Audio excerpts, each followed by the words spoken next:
Yo, what up, my boys? Y'all been sipping on that tea or what, bro? I mean, come on now. Don't let the Spency boy down. Don't let the Galaxy boy down. You ain't chugging about 69 gallons. I don't know what you're doing. Okay. Tomac is back again. Felt like we've made this video like 420 times over the last few years, but he is apparently, supposedly, gonna be back at Unadilla. That's why we're on the track in this gameplay.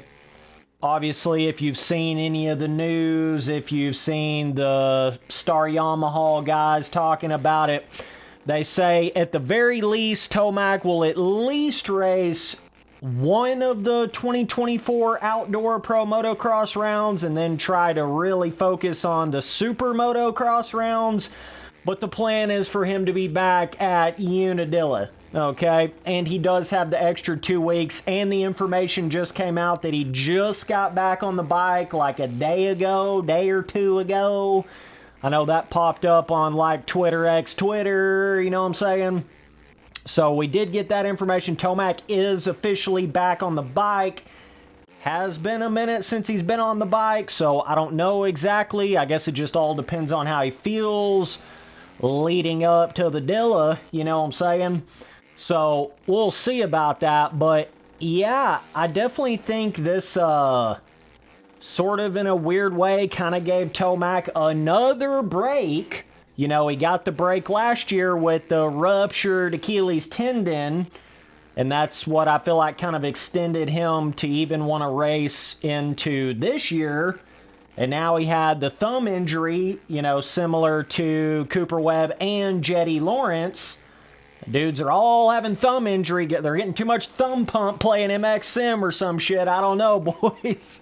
I don't know. These sound like, you know, motocross gamer injuries that these boys are having. But, yeah, so here he is again. You know, he's not really been able to race outdoors.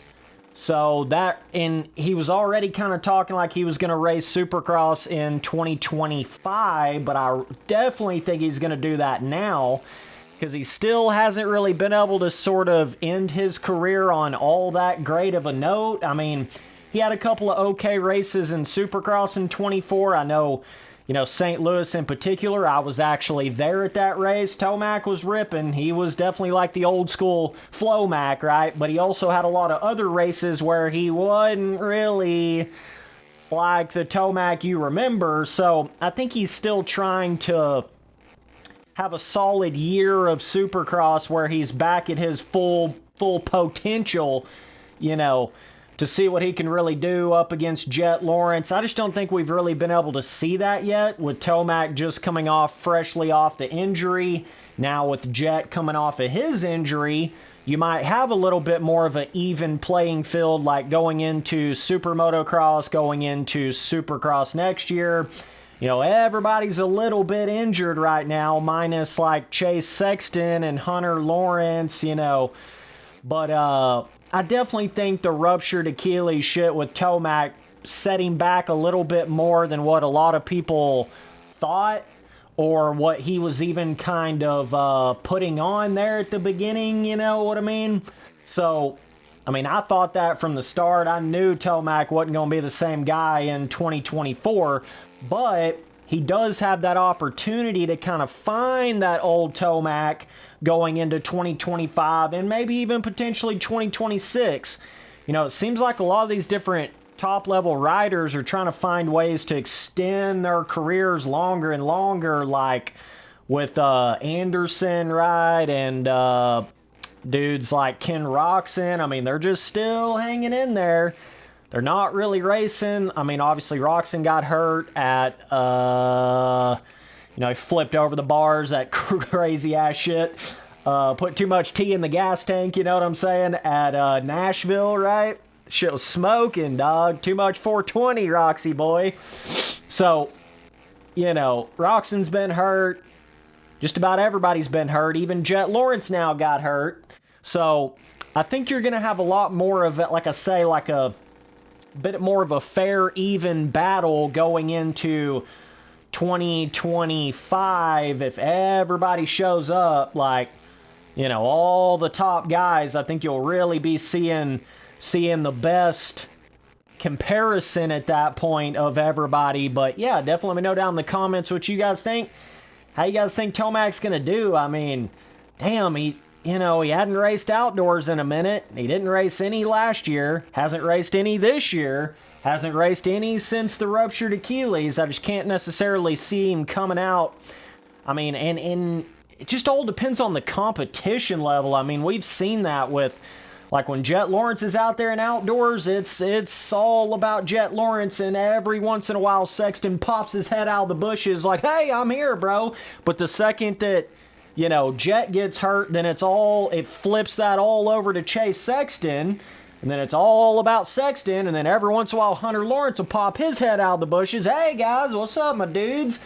You know, so it's all about the competition level at that level. You know, it's all about who's out there. It's all about who's showing up. So the fact that there's not really a Roxon, there's not a Jet, you know, I mean, Tomac probably could go out there and get a podium. I don't know, though. I mean, he's had, like I say, he's had quite the amount of time off. I mean, I think you would see something like a fifth to a podium level. I don't think you're going to see like a Tomac Moto win by the end of the season. I just really don't think you're going to see that. I think Sexton's clicking too good at this point, you know.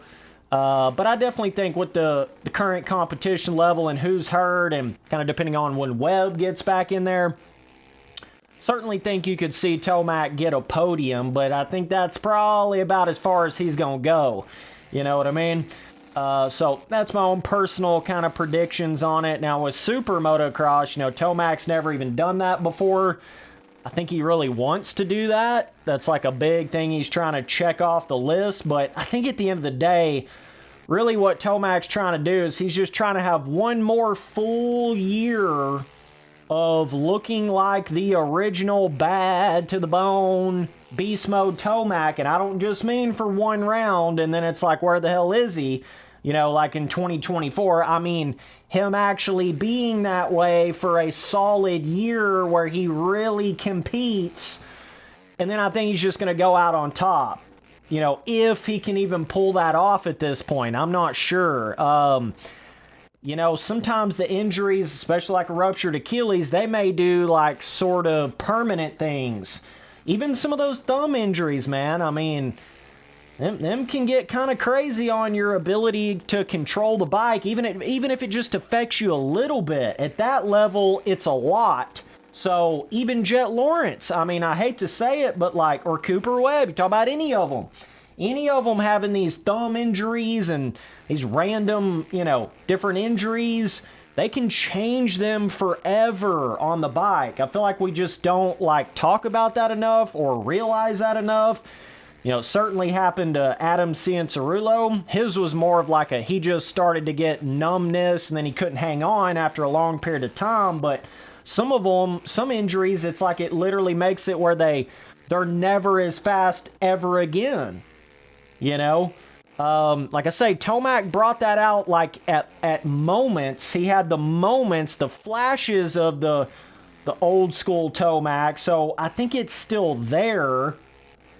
You know, it's just a matter of how much can he put in the off season, how much consistent riding can he. I think that's one of the most important elements, how much consistent practice riding they get leading up to a certain championship, certain season, you know, and that makes a big difference. But you never know, Jet may not quite be the exact same. I don't know. He may be like 5% or 2% less than the Jet Lawrence that you know after coming back from the thumb injury for no telling how long, or maybe permanently. You just never know. It's just hard to say. All of them's dealing with all their different injuries over their whole entire lives, their whole careers. You know, they're all dealing with it, right? But it's just kind of how does it add up over time and their age and their how much they want to still race. And you know, Jet's probably going to be fine because he's still just getting into that prime of his career.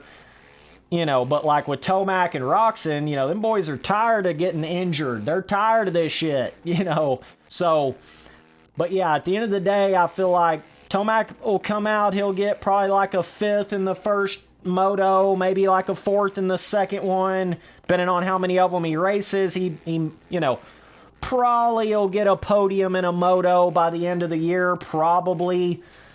So that's sort of my predictions with it. Hopefully these boys can stop getting injured and we can see like a full roster in 2025. I feel like that's what everybody wants. Settle down, Big Hoss boys. Settle down. We don't need you to continue to get injured out here. We need everybody to show up to the gate, okay? We need it for the sport, okay? I know, injury crashes are part of it, but, you know, Spency boy just wants to see a stacked field out here. That's all, dude. That is all, dude. So, either way, definitely let me know down in the comments how you think Tomac's going to do. Let me know how long you think he's going to race. Is he going to race into 2026? I don't know. At this point, I feel like anything is possible for Flomac, you know. He could be one of those that races until he's fucking, you know, 35. I don't know. I mean, at this point, there really is ain't no telling. Ain't no telling.